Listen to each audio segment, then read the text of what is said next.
اعوذ باللہ من الشیطان الرجیم بسم اللہ الرحمن الرحیم یا ایہا الذین آمنوا خذوا حذرکم فانفروا ثبات او انفروا جمیعا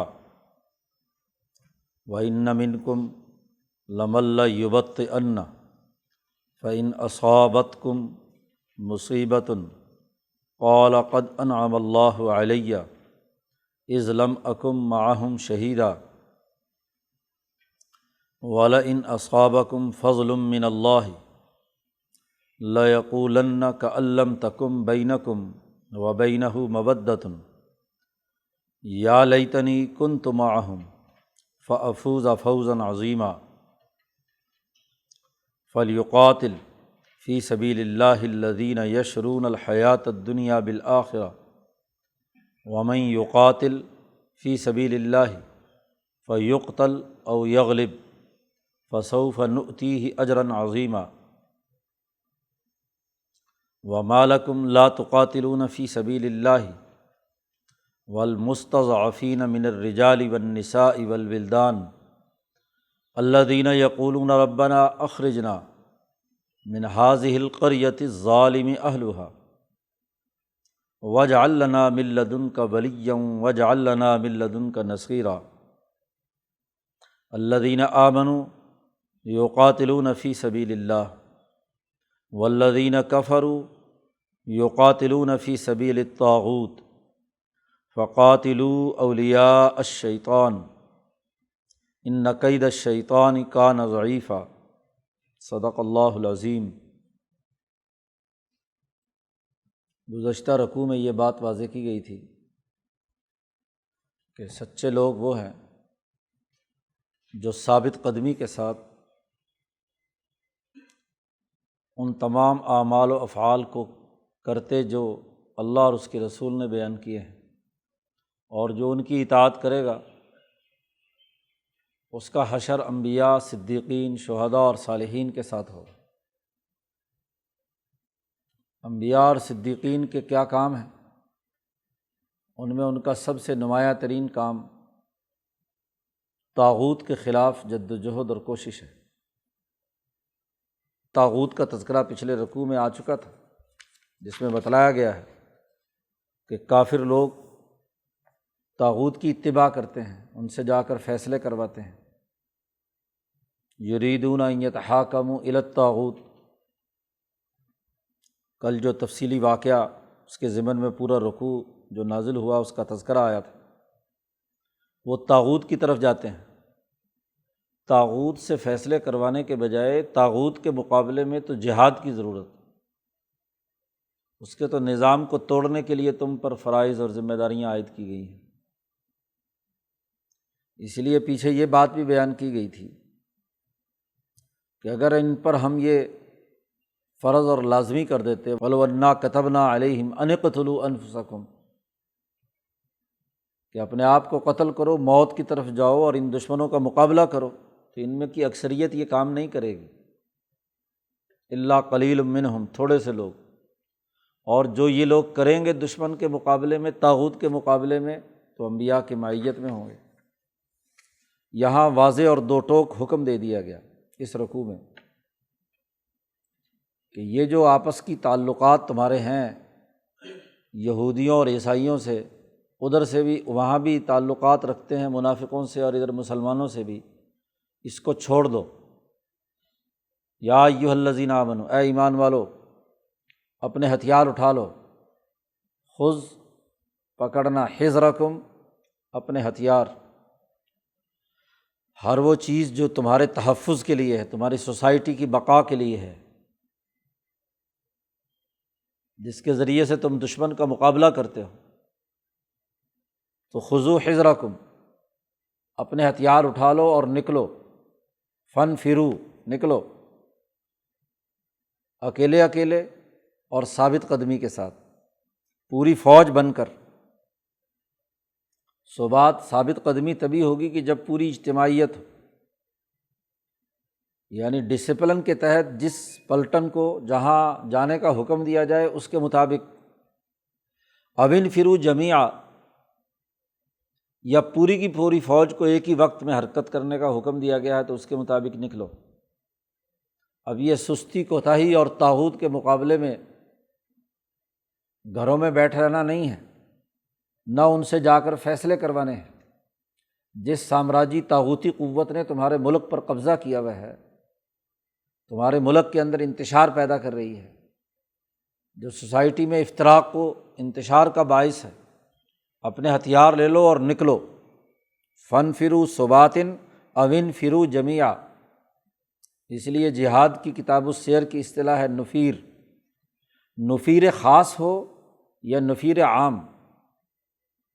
پہلی آیت میں فانفروا ثبات نفیر خاص ہے کہ کوئی دستہ کسی خاص مارکے کے لیے حکومت بھیجتی ہے، کوئی خاص ایک کمپنی بھیجتی ہے، یا پوری فوج کو حرکت میں لے آتی ہے، تو جیسے حالات مواقع ہوں۔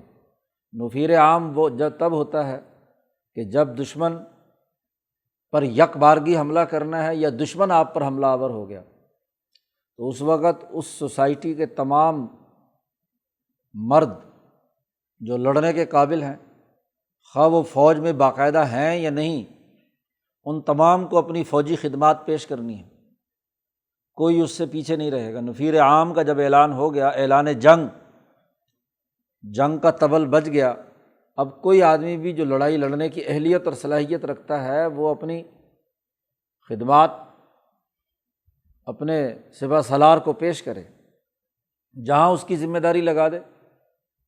اور نفیر خاص یہ ہے کہ ایک مخصوص دستہ کسی مخصوص ہدف کو ٹارگٹ کرنے کے لیے بھیجا گیا ہے، تو دونوں کا قرآن نے ذکر کیا۔ ہتھیار لے لو، فانفروا ثبات، یا تو ایک فوج اور دستے کے صورت میں نکلو جیسے حکم ملا ہے، او یا یہ کہ تمام کے تمام اکٹھے نکلو۔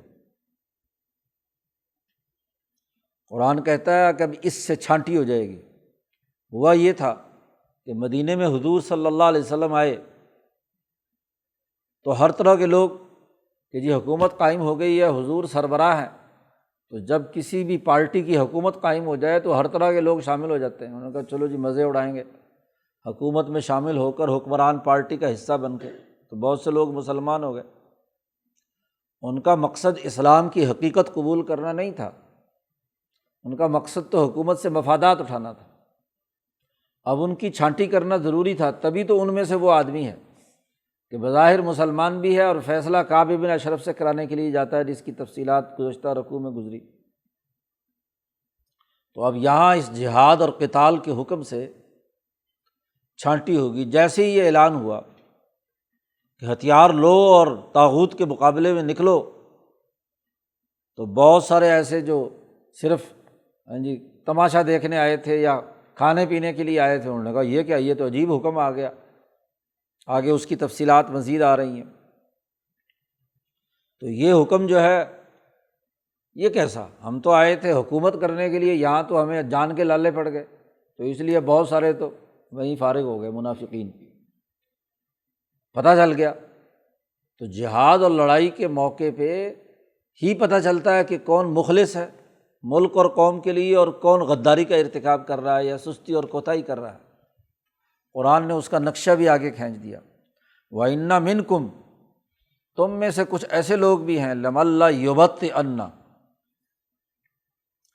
جو اس حکم پر عمل درآمد کرنے میں بڑی سستی کوتاہی اور بڑی دیر لگا دیتے ہیں جان بوجھ کر۔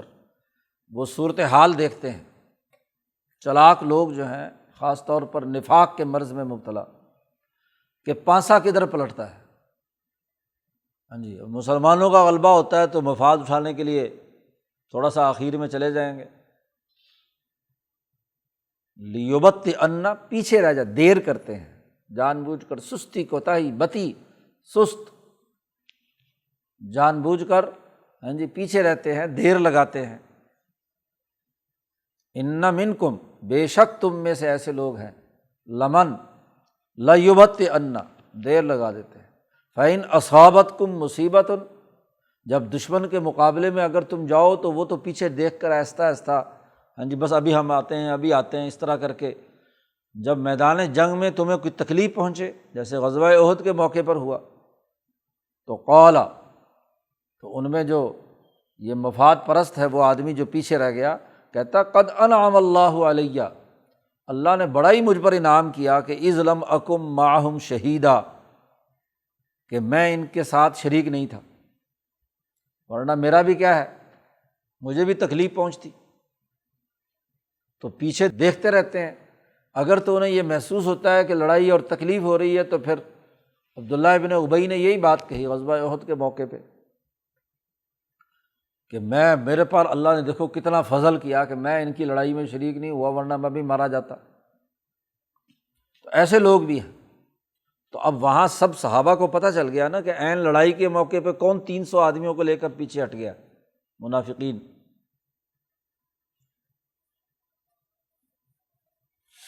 وَلَئِنْ أَصَابَكُمْ فَضْلٌ مِّنَ اللَّهِ، اور اگر تمہیں اس لڑائی اور جہاد میں اللہ کی طرف سے فضل حاصل ہو، فتح نصیب ہو، اور اس میں مال غنیمت وغیرہ ملے، کوئی فضل ملے اللہ کی طرف سے، تو لَيَقُولَنَّ، تو ضرور بھی ضرور کہیں گے، نون ثقیلہ لام تاکید کا، پیچھے بھی لَيُبَطِّئَنَّ، ضرور پیچھے رہیں گے، وہاں بھی لام تھا اور يُبَطِّئَنَّ تاکید، یہاں بھی لَيَقُولَنَّ، ضرور کہیں گے۔ درمیان میں جملہ معترضہ، ان کا قول تو آگے آ رہا ہے، یا لیتنی، ایسے آنکھیں پھیرتے ہوئے یہ کہیں گے کہ لم تکن بینکم و بینہ مودۃ، یہ کہتے ہوئے انہیں کوئی شرم نہیں آئے گی کہ تمہارے اور اس کے درمیان کوئی تعلق بھی ہے۔ اپنی جو جماعتی مودت اور محبت ہے، تمہاری جماعت میں شامل بظاہر اسلام قبول کیا ہوا ہے، تو گویا کہ کوئی دل میں آپس میں محبت اور کوئی آپس میں تعلق نہیں، بغیر کسی تعلق کے، صرف نظر اس بات پر ہے کہ ان کو مال ملا ہے، ان کو وہاں فتح نصیب ہوئی ہے۔ تو یہ درمیان میں جملہ معترضہ ہے کہ لم تکن بینکم و بینہ مودۃ، تو وہ یہ کہتے ہیں کیا، یا لیتنی کنت معہم، کاش کہ میں بھی ان کے ساتھ ہوتا تو مجھے بھی یہ بڑا مال شال ملتا، جی فافوز فوزا عظیما، تو میں بھی بڑی کامیابی حاصل کرتا، میں نے بھی ایسے دکھانے تھے جوہر، اور یوں کرنا تھا، ایسے کرنا تھا، ڈینگے مارتا ہے۔ پہلے پیچھے رہ رہا ہے، کام کاج میں تماشا دیکھ رہا ہوتا ہے، بوجھ میں حصے دار نہیں بنتا، جماعتی ڈسپلن میں جو ڈیوٹی لگائی گئی ہے وہاں پورا کام نہیں کرتا، فائدہ دیکھتا ہے تو پھر رال ٹپکتی ہے کہ کاش کہ میں بھی کیا ہے، اور اگر نقصان دیکھتا ہے تو پھر کہتا ہے واہ جی اللہ کا شکر ہے میری جان بچ گئی۔ تو یہ منافقوں کا سب سے بڑا مرض ہے، تو اس لیے بہت سارے اسی میں چھانٹی ہو گئے۔ تو اللہ نے کہا خذوا حذرکم، ہتھیار اٹھاؤ اور جیسی صورتحال ہو اس کے مطابق دشمن طاغوت کے مقابلے میں نکلو۔ اور اگلی آیت میں صاف طور پر حکم دے دیا، فلیقاتل، امر فلیقاتل فی سبیل اللہ، چاہیے کہ قتال کریں اللہ کے راستے میں، ان کو چھوڑو، جو مال کے بندے ہیں، مفادات اٹھانا چاہتے ہیں، مصیبت میں مبتلا نہیں ہونا چاہتے، ان کو چھوڑو۔ تمام وہ لوگ اللہ کے راستے میں قتال کے لیے نکل کھڑے ہوں۔ کون؟ الذین یشرون الحیات الدنیا بالآخرہ، جو سچے مسلمان ہیں اور جنہوں نے دنیا کی زندگی بیچی ہے آخرت کے بدلے میں، اللہ نے جن سے سودا کیا ہے ان کی جان اور ان کی مال کا، ان اللہ اشتری من المؤمنین انفسہم، اللہ نے خرید لیا ہے مسلمانوں سے ان کی جان اور ان کا مال جنت کے بدلے میں، بأن لہم الجنہ، قرآن نے دوسری جگہ پر اس کی وضاحت کر دی۔ مسلمانوں نے جب ایمان قبول کیا ہے تو سودا کیا ہے اللہ سے کہ ہماری جان اور ہمارا مال اللہ کے راستے میں ہے اور اس کے بدلے میں اللہ ہمیں جنت دے گا۔ تو جب یہ سودا جن کا ہو چکا ہے تو وہ اس بات میں پیچھے نہیں رہیں، وہ اٹھیں اور اللہ کے راستے میں قتال کریں۔ یاد رکھو ومن یقاتل فی سبیل اللہ، جو آدمی بھی اللہ کے راستے میں قتال کرے گا، مقابلہ کرے گا، لڑائی کرے گا، اور اس لڑائی کے دوران دو ہی ممکنہ شکلیں، تیسری کوئی نہیں، فیقتل، یا خود قتل کر دیا گیا، شہید ہو گیا دین کے غلبے کے لیے، او یغلب، یا وہ خود غالب آ گیا، دشمن کو شکست دے دی۔ دونوں صورتوں میں شہید ہو یا غازی، فسوف نؤتیہ اجرا عظیما، ہم اس کو بڑا اجر عظیم عطا کریں گے۔ سوف عنقریب، نؤتیہ ہم عطا کریں گے، انہیں دیں گے، انہیں اجرا عظیما، بڑا ثواب، بڑا اجر۔ اس لیے اس مت گھبراؤ، مسلمانوں کو چاہیے کہ وہ میدان میں نکلیں اور دشمن کا مقابلہ کریں۔ پھر یہ قتال اس لیے بھی ضروری ہے کہ یہ ظلم کے خلاف ہے۔ جب ظلم کے خلاف ہے تو مظلوم تمہیں اپنی مدد کے لیے پکار رہے ہیں۔ مکہ میں ایسے لوگ تھے جو بیچارے کمزور تھے، ہجرت کرنے کی طاقت نہیں رکھتے تھے، یا سفری اخراجات نہیں تھے، یا اتنی جرأت نہیں تھی کہ مکہ چھوڑ کر مدینہ آ سکیں، لیکن مسلمان تھے، کمزور تھے۔ وہاں کی حکومت ابو جہل اور ان کی آگے جو طاقتیں اور قوتیں ان پر ظلم ڈھاتے تھے، خاص طور پر بچے اور عورتیں، اور ان میں جو کمزور مرد۔ تو قرآن نے کہا ما لکم لا تقاتلون فی سبیل اللہ، تمہیں کیا ہو گیا؟ ما لکم، کیا ہو گیا؟ ما استفہامیہ ہے، سوال کیا جا رہا ہے۔ لکم، تمہیں کیا ہو گیا کہ لا تقاتلون فی سبیل اللہ، کہ اللہ کے راستے میں تم قتال اور لڑائی نہیں کرتے؟ حالانکہ واو حالیہ ہے، المستضعفین من الرجال والنساء، مردوں اور عورتوں میں سے جو کمزور لوگ ہیں، مستضعف، جنہیں کمزور بنا دیا گیا۔ قرآن کی ایک اصطلاح ہے مستضعفین، اور ایک مستکبرین، جو مصنوعی طور پر بڑے تکبر میں مبتلا ہے، اور جن کو طاقت کے بل، حکومت کے جبر کے بل بوتے پر کمزور بنا دیا گیا۔ باب استفعال ہے، اور باب استفعال میں سین طلب کے لیے ہوتا ہے، اس کا خصوصیت ہے، جن کو طاقت کے بل بوتے پر کسی حکومت کی بنیاد پر ان کی کمزوری کو طلب کیا گیا ہے، مستضعفین۔ تو یہ بڑے کمزور اور مستضعف لوگ ہیں۔ من الرجال والنساء والولدان، مرد بھی کمزور ہے، عورتیں ہیں اور بچے ہیں۔ ان مظلوموں کی مدد کرنا تم پر لازمی ہے، تو تم ان کے قتال کے لیے کیوں نہیں نکل رہے؟ الذین یقولون ربنا ان اخرجنا من هذه القریۃ الظالم اہلها، وہ عورتیں اور بچے یہ کہتے ہیں، مستضعف جو کمزور بنا دیے گئے ہیں، کہ اے ہمارے رب، ہمیں اس ظالم بستی سے نکال، ہم ظلم و ستم کی چکی میں پس رہے ہیں، ظالم طاغوتی قوتوں نے ہمارے حقوق سلب کر رکھے ہیں۔ ربنا، اے ہمارے پروردگار، اخرجنا، ہمیں نکالیے، امر ہے، من ہذہ القریہ، اس بستی سے۔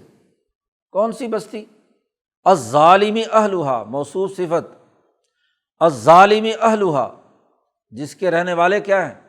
ظالم ہیں۔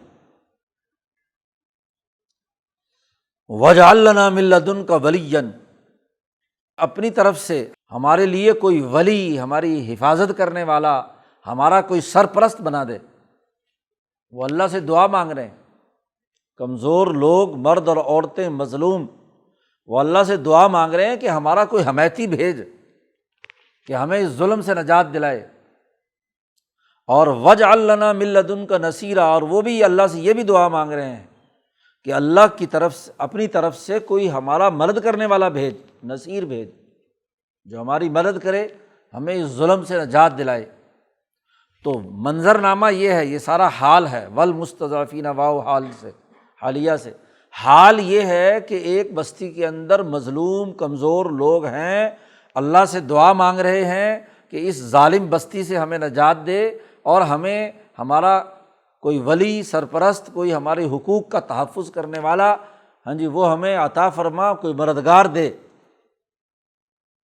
تو ایسی صورتحال کے باوجود بھی ما لکم لا تقاتلون فی سبیل اللہ، کیوں نہیں تم اللہ کے راستے میں قتال اور لڑائی کرتے؟ الذین آمنوا یقاتلون فی سبیل اللہ، مت گھبراؤ یہ قتال سے۔ مسلمان جب قتال کرتے ہیں تو وہ خالص اللہ کی رضا کے لیے، مظلوموں کی مدد کے لیے کرتے ہیں۔ دو ہی مقاصد ہوتے ہیں، اللہ کے لیے اور مظلوم انسانیت کی مدد کے لیے، جیسا کہ پیچھے بیان کر دیا۔ قتال کی مشروعیت دو ہی وجہ سے ہے، اور اللہ کے لیے بھی کیا، اصل میں تو انسانیت کے لیے ہے، کیونکہ اس مظلوم انسانیت نے اللہ سے دعا مانگی ہے کہ ہمیں اپنی طرف سے کوئی ولی مقرر کر دے، تو اللہ نے اس مخلوق کی مدد کے لیے کیا ہے، تمہیں ذمہ داری سونپی ہے۔ اللہ کو تمہارے قتال سے کیا فائدہ؟ ذاتی طور پر تو اللہ کو کوئی فائدہ نہیں، اس کی تمہاری مخلوق خدا اسی مظلوم انسانیت کے لیے ہے یہ۔ تو قتال کی مشروعیت کا بنیادی سبب مظلوم۔ الذین آمنوا یقاتلون فی سبیل اللہ، جو مسلمان ہیں وہ اللہ کے راستے میں قتال کرتے ہیں، اور والذین کفروا، اور جو کافر ہیں، یقاتلون فی سبیل الطاغوت، وہ طاغوت کے راستے میں قتال کرتے ہیں۔ فقاتلوا اولیاء الشیطان، جب وہ طاغوت کے راستے میں قتال کرتے ہیں تو اب آگے حکم دیا قاتلوا، قتال کرو، لڑو ان سے۔ اولیاء الشیطان، جو شیطانوں کے یار ہیں، شیطانوں کے دوست ہیں، شیطانوں کے ولی ہیں، جو انسانیت دشمنی کا کردار ادا کر رہے ہیں، تو ان کے مقابلے میں تم لڑو۔ ان کید الشیطان کان ضعیفا، شیطان کی جو تدبیر اور مکر و فریب ہے وہ بہت ہی کمزور ہے، گھبراؤ نہیں،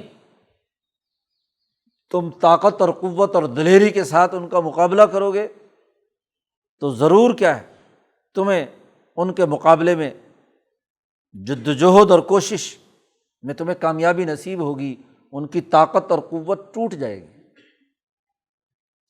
تو اس رکوع میں قرآن حکیم نے طاغوت کے مقابلے پر، ظالم کے مقابلے پر قتال کی فرضیت لازم قرار دے کر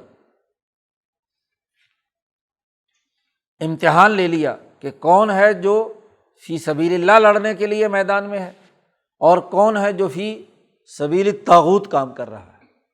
تو اس سے سب منافقین کی کیا ہے، چھانٹی ہو گئی۔ جو ویسے ہی دودھ پینے والے مجنو تھے وہ بھاگنے شروع ہو گئے، جب خون دینے کا وقت آتا ہے تو سب بھاگ جاتے ہیں۔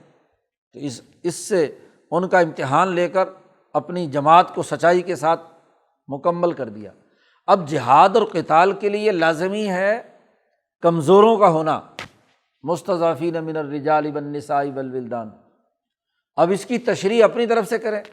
آج کل اس آیت کو جہاد افغانستان کے نام پر فٹ کیا گیا جی، جبکہ حقیقت اس کے برعکس، جھوٹا پراپگنڈا کر کے لوگوں کو بیوقوف بنایا گیا، بلکہ اس کے نزدیک نتیجے میں مستضعفین من الرجال والنساء والولدان ہوا کہ اس قتال کے نتیجے میں افغان پوری دنیا میں ذلیل اور رسوا ہو گئے، قتل و غارت گری کی گئی، ان کے لیے مزید مصائب کھڑے ہوئے۔ تو یہ قتال تو فی سبیل الطاغوت رہا، فی سبیل اللہ ہوتا تو ان تمام کے مسائل حل ہوتے۔ اب افغانستان تباہ و برباد کر دیا گیا، کمزور کر دیا گیا، اس کو کہتے ہیں فی سبیل اللہ جہاد۔ یہ فی سبیل الامر کا جہاد۔ قرآن حکیم کی باتوں کو سمجھنے اور عمل کرنے کی توفیق عطا فرمائے۔ اللہ